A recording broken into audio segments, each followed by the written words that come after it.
Friends, welcome to our channel. તો આજે આપણે બનાવીશું દાળ ચોખા પલાળવાની કે પીસવાની ઝંઝટ વગર અને આથા વગરના માત્ર 10 જ મિનિટમાં બની જાય તેવા રવા અને બેસનના ઢોકળા। અને ઢોકળાની સાથે સર્વ કરવા માટે એકદમ નવી જ રીતે આપણે લસણની ચટણી પણ બનાવીશું। અચાનક કોઈ ગેસ્ટ આવે ત્યારે અથવા તો ઢોકળા ખાવાનું મન થાય ત્યારે આ આથા વગરના ઢોકળા તમે માત્ર 10 જ મિનિટમાં બનાવીને સર્વ કરી શકો છો। આ ઇન્સ્ટન્ટ ઢોકળા ઠંડા થયા પછી પણ એકદમ સોફ્ટ રહે તે માટે આપણે એક સિક્રેટ સામગ્રી પણ એડ કરીશું। વિડીયોમાં જે પ્રમાણે દરેક વસ્તુનું જે પ્રમાણે માપ બતાવવામાં આવ્યું છે, જો તમે તે જ પ્રમાણે દરેક વસ્તુનું માપ લેશો તો આ ઢોકળા તમારા પહેલી જ વારમાં એકદમ પરફેક્ટ બનશે। અને આવી જ નવી રેસીપી જોવા માટે ચેનલને સબસ્ક્રાઈબ કરવાનું ભૂલશો નહીં। તો ચાલો આપણે રેસીપી સ્ટાર્ટ કરીએ।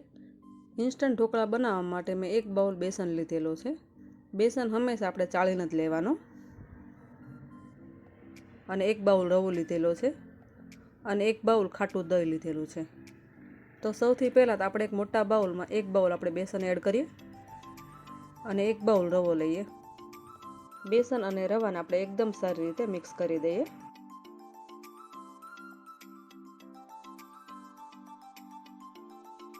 અને હવે 1 બાઉલ આપણે દહીં એડ કરીએ। આથા વગરના ઢોકળા આપણે બનાવીએ છીએ એટલે આપણે દહીં થોડું ખાટું લેવાનું છે। દહીંના બદલે તમે 1 બાઉલ છાશ પણ લઈ શકો છો અને દહીંને પણ બેસનમાં એકદમ સરસ રીતે આપણે મિક્સ કરી દઈએ। તો ઢોકળા માટેનું બેટર હજુ થોડું જાડું છે તો તેમાં આપણે 1 બાઉલ પાણી એડ કરીશું। આ રીતે આપણે થોડું પાણી એડ કરતા જઈએ અને એકદમ સરસ રીતે મિક્સ કરતા જઈએ। જો બધું જ પાણી આપણે એકસાથે એડ કરી દઈશું તો બેટરમાં થોડા ગાંઠા રહી જશે, એટલે આપણે આ રીતે થોડું પાણી એડ કરવાનું છે અને મિક્સ કરતા જઈએ। બેટરને આપણે એક જ ડાયરેક્શનમાં મિક્સ કરવાનું છે।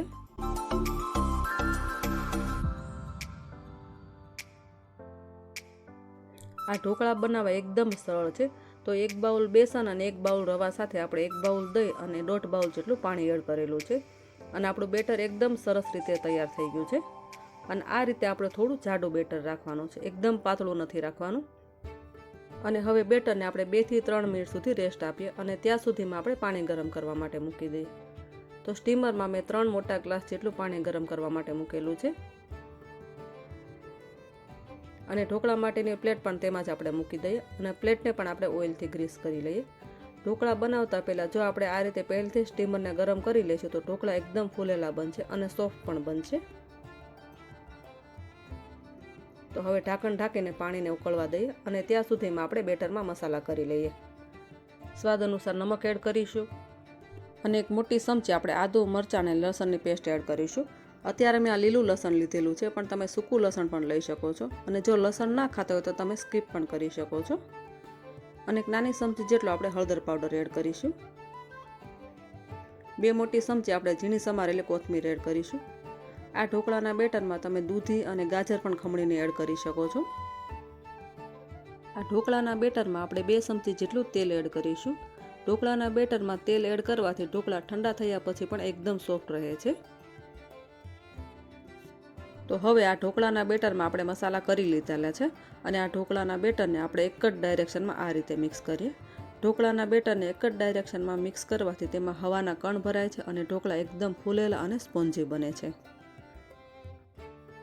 અને હવે આપણે 1 ચમચી જેટલો ખાવાનો સોડા એડ કરીશું અને ખાવાના સોડાને એક્ટિવેટ કરવા માટે આપણે તેમાં 2 ચમચી જેટલો લીંબુનો રસ એડ કરીશું અને તેને એક જ ડાયરેક્શનમાં આ રીતે સરસ રીતે મિક્સ કરી દઈએ। ખાવાના સોડાના બદલે તમે ઈનો પણ લઈ શકો છો। તો હવે આપણું આ ઢોકળા માટેનું બેટર બનીને રેડી છે। તમે જોઈ શકો છો કે આ રીતે આપણે બેટર બનાવવાનું છે અને સ્ટીમરમાં પાણી પણ એકદમ સરસ રીતે ઉકળી ગયું છે। તો હવે આપણે આ બેટરને ઢોકળાની પ્લેટમાં એડ કરીએ। આ રીતે આપણે ઢોકળાના બેટરને એકદમ સરસ રીતે પાથરી દેવાનું છે અને ઉપરથી થોડો આપણે લાલ મરચું પાવડર એડ કરીશું। જો તમને વધારે સ્પાઇસી પસંદ હોય તો તમે લાલ મરચું પાવડર વધારે પણ લઈ શકો છો। અને હવે ઢાંકણ ઢાંકીને આપણે ઢોકળાને 10 મિનિટ સુધી સ્ટીમ કરી લઈએ અને ઢોકળા સ્ટીમ થાય ત્યાં સુધીમાં આપણે ઢોકળા સાથે સર્વ કરવા માટેની લસણની ચટણી બનાવી લઈએ। એકદમ ટેસ્ટી લસણની ચટણી બનાવવા માટે મેં 15 થી 20 નંગ જેટલી લસણની કળી લીધેલી છે અને સાથે એક નાનો ટુકડો આદુનો પણ લીધેલો છે અને આ બંને વસ્તુને એકદમ સરસ રીતે આપણે ખાંડી લઈએ। લસણની ચટણીને તમે મિક્સીમાં પણ બનાવી શકો છો, પણ જો આપણે આ રીતે લસણની ચટણી ખાંડીને બનાવીશું તો તેનો ટેસ્ટ ખૂબ જ સરસ લાગે છે. તો હવે આદુ અને લસણની પેસ્ટ રેડી છે. આ લસણની ચટણીને એકદમ સ્પાઇસી બનાવવા માટે તેમાં આપણે 2 ચમચી જેટલું લાલ મરચું પાવડર એડ કરીશું. પણ જો તમને વધારે સ્પાઇસી પસંદ ના હોય તો તમે લાલ મરચું પાવડરના બદલે કાશ્મીરી લાલ મરચું પણ લઈ શકો છો. હવે આમાં આપણે 2 મોટી ચમચી જેટલું પાણી એડ કરીશું અને ફરીવાર તેને એકદમ સરસ રીતે આપણે મિક્સ કરી દઈશું. તો હવે આપણે આ પેસ્ટ બનીને રેડી છે અને તેનો આપણે વઘાર કરી લઈએ. તો લસણની ચટણીનો વઘાર કરવા માટે મેં 2 મોટી ચમચી જેટલું તેલ ગરમ કરવા માટે મૂકેલું છે અને તેલ થોડું ગરમ થાય પછી તેમાં આપણે 1 નાની ચમચી જેટલું જીરું એડ કરીશું અને જીરાનો કલર ચેન્જ થાય ત્યાં સુધી તેને આપણે થવા દઈએ. હવે ગેસની ફ્લેમ સ્લો કરીને આપણે જે લસણ અને લાલ મરચાંની પેસ્ટ બનાવેલી તેમાં એડ કરી દઈએ. લસણની આ ચટણી થેપલા અને પરાઠા સાથે પણ ખૂબ જ સરસ લાગે છે, તો તમે ઘરે એક વખત જરૂરથી ટ્રાય કરજો. આ લસણની ચટણીને એકદમ ટેસ્ટી બનાવવા માટે તેમાં આપણે મસાલા એડ કરીએ. તો સૌથી પહેલાં આપણે તેમાં સ્વાદ અનુસાર નમક એડ કરીએ અને આ લસણની ચટણીને એકદમ ખાટી મીઠી બનાવવા માટે 1 ચમચી જેટલી ખાંડ અને 2 ચમચી આપણે લીંબુનો રસ એડ કરીશું. 1 નાની ચમચી આપણે ધાણા જીરું પાવડર એડ કરીશું. ધાણા જીરું પાવડરના બદલે તમે શેકેલા જીરાનો પાવડર પણ લઈ શકો છો. બધા જ મસાલા એકદમ સરસ રીતે મિક્સ કરીને અને ચટણીમાંથી તેલ છૂટું પડે ત્યાં સુધી આપણે આ ચટણીને થવા દઈએ. તો હવે આપણી લસણની ચટણી બનીને રેડી છે અને ઉપરથી થોડા આપણે કોથમીરના પાન એડ કરી દઈએ અને ફરીવાર તેને એકદમ સરસ રીતે મિક્સ કરી દઈએ. તો રેડી છે આપણી સ્પાઇસી લસણની ચટણી. અને ત્યાં સુધીમાં આપણા ઢોકળા પણ એકદમ સરસ રીતે સ્ટીમ થઈ ગયા છે, તો તમે તેને ચપ્પુની મદદથી ચેક કરી શકો છો. અને હવે આપણે ઢોકળાની પ્લેટને બહાર લઈ અને તેમાં આપણે વઘાર કરીએ. તો ઢોકળાનો વઘાર કરવા માટે મેં 2 મોટી ચમચી જેટલું તેલ ગરમ કરવા માટે મૂકેલું છે અને તેલ થોડું ગરમ થાય પછી તેમાં 1 ચમચી રાઈ, 1 ચમચી તલ, 2 મોટી ચમચી જેટલા લીલા મરચાંના ટુકડા અને 7 થી 8 મીઠા લીમડાના પાન એડ કરીશું. રાઈ અને તલ ફૂટે ત્યાં સુધી આપણે આ વઘારને થવા દઈએ. તો આપણો આ ઢોકળા માટેનો વઘાર રેડી છે અને આ વઘારને આપણે ગરમા ગરમ ઢોકળા પર સ્પ્રેડ કરીએ. તો 1 ચમચીની મદદથી આપણે આ રીતે વઘારને ઢોકળા પર સ્પ્રેડ કરી દેવાનો છે. થોડો થોડો વઘાર આપણે આ રીતે સ્પ્રેડ કરીશું. તો જુઓ, બન્યા છે ને, જોતાં જ ખાવાનું મન થઈ જાય તેવા ઢોકળા.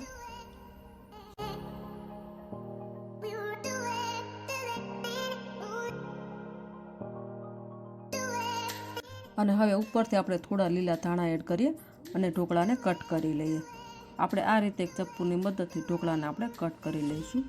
તમે તમારે ચોઈસ મુજબ ઢોકળાને કટ કરી શકો છો. અને હવે આપણે પ્લેટને ફેરવી લઈએ અને ઊભા કટ લગાવી દઈએ. તો જોયું ને તમે, આ ઢોકળા બનાવવા કેટલા સરળ છે. માત્ર 2 જ વસ્તુઓનો ઉપયોગ કરીને આ ઢોકળા તમે માત્ર 10 જ મિનિટમાં બનાવી શકો છો અને કોઈ ગેસ્ટ આવે ત્યારે તમે તેને સર્વ કરી શકો છો.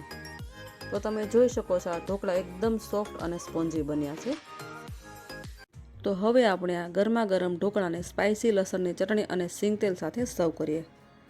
આ લસણની ચટણી તમે 15 થી 20 દિવસ સુધી ફ્રીજમાં સ્ટોર કરી શકો છો અને આ લસણની ચટણી તમે સબ્જીમાં પણ એડ કરી શકો છો. તો જોયું ને તમે, આ ઢોકળા બનાવવા કેટલા ઇઝી છે. માત્ર 1 વાટકી બેસન અને 1 વાટકી રવામાં આપણે 1 વાટકી દહીં એડ કરીને આ ઢોકળાને માત્ર 10 જ મિનિટમાં બનાવીને સર્વ કરી શકીએ છીએ. તો આ ઇન્સ્ટન્ટ ઢોકળા તમે નાના બાળકોને લંચ બોક્સમાં અથવા તો મોર્નિંગ બ્રેકફાસ્ટમાં પણ બનાવી શકો છો. તો આ ઇન્સ્ટન્ટ ઢોકળા તમે ઘરે એક વખત જરૂરથી ટ્રાય કરજો અને આ ઢોકળાની રેસીપી તમને કેવી લાગી તે કમેન્ટ કરીને જરૂરથી જણાવશો. અને જો વિડીયો ગમ્યો હોય તો તમારા ફ્રેન્ડ્સ અને ફેમિલી સાથે શેર કરો અને વિડીયોને લાઇક કરવાનું ભૂલશો નહીં.